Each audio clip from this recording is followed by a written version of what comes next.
웨스트민스터 소요리 문답 24문입니다. 오늘 24문을 잘 이해하기 위해서 웨일스 교수님의 책을 좀 인용하는 걸로 시작해 보도록 하겠습니다.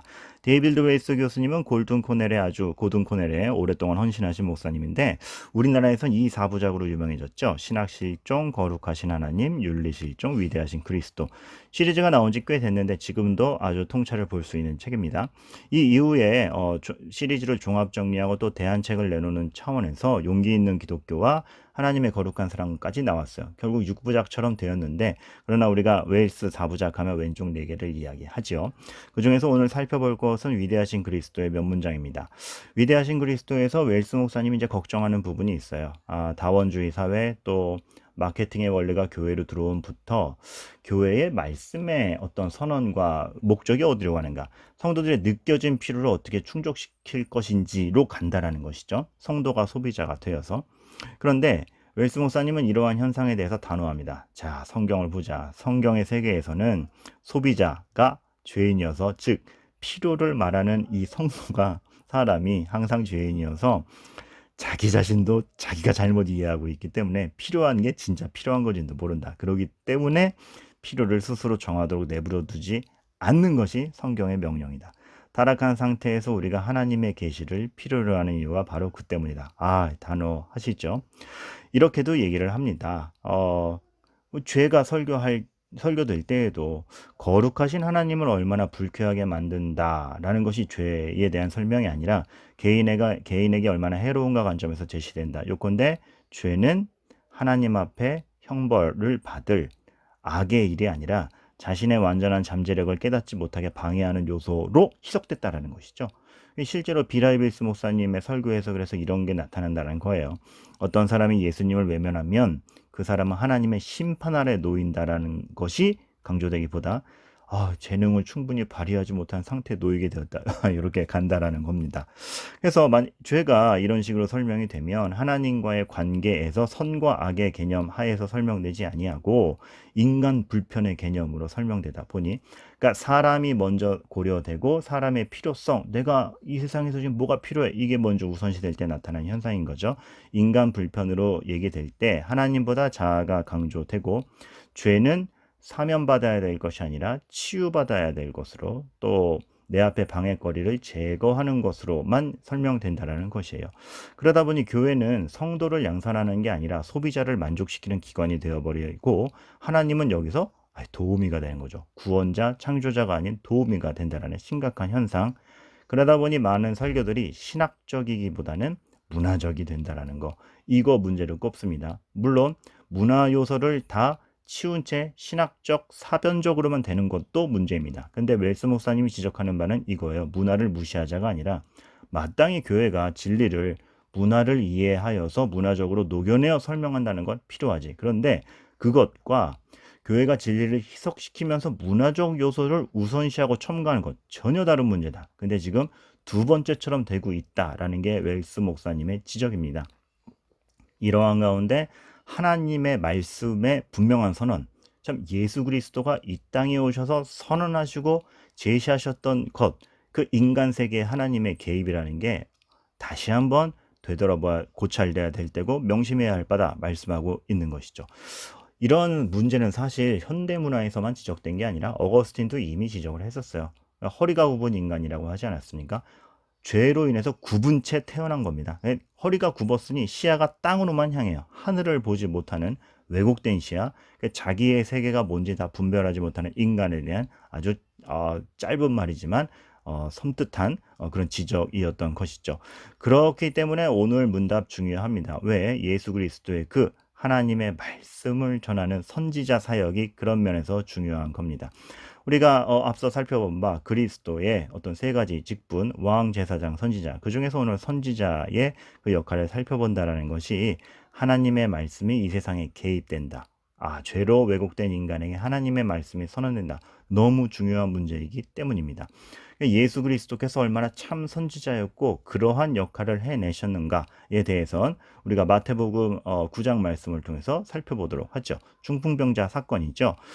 이 친구들 참 애절한 친구들이 나옵니다. 정말 예수님이 우리 중풍병 걸린 친구를 치료할 수 있겠다 싶으니 군중을 못 해치고 나가니까 천장을 뚫고 예수님께 어떻게든 내리지 않습니까?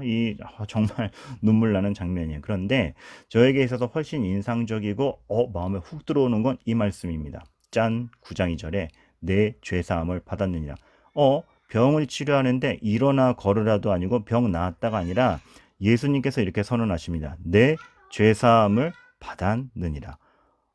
이걸로 인해서 관점이 확 바뀌죠. 왜냐하면 믿음의 궁극적 목적이 지금 당장의 병이 낫는 그 실효성만을 위한 것이 아니라 궁극적 구원으로 이끈다라는 관점으로 딱 안내되기 때문에 그렇습니다. 그리고 이 어려움에 처한 이 사람을 보면서 인간의 실존이 결국 하나님으로부터 단절된 것이 다시 연결되어야 해결받는 그런 어떤 단절된 죄인의 상태로서의 인간, 그러나 하나님께 다시 연결된 믿음으로 다시 연결됐을 때 온전한 회복과 구원으로 갈 수 있다라는 그 영원의 관점에서의 진리를 예수님께서 다 선언하셨기 때문에 그랬습니다.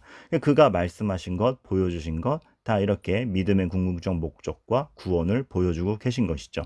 인간의 단발적 만족과 소비에서 영원하고 궁극적인 회복과 하나님 중심으로의 시각을 딱 되돌려 주시는 한 방의 말씀이었던 것입니다.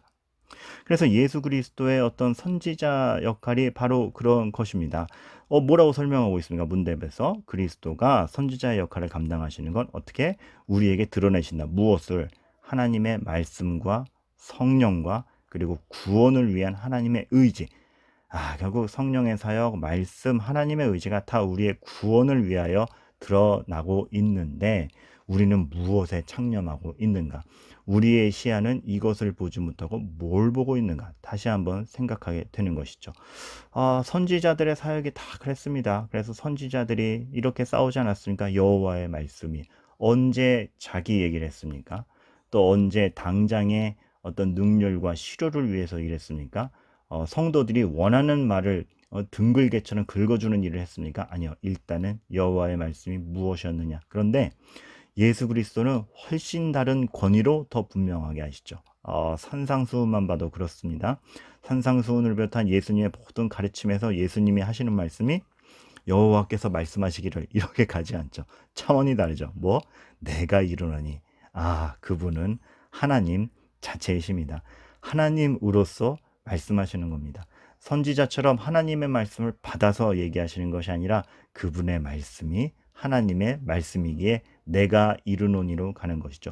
아주 다른 권위로서 참 선지자 역할을 하시는 것입니다. 하늘의 일을 그대로 전하시는 거죠. 요한복음 5장 20절에 아버지께서 아들을 사랑하사 자기 행하시는 것을 다 아들에게 보이시고 더 큰 일을 보이사 너희로 놀랍게 여기게 하시리라. 그의 일이 아버지의 일이고 아버지의 뜻과 궁극적 구원을 다 보여주셨다라는 겁니다.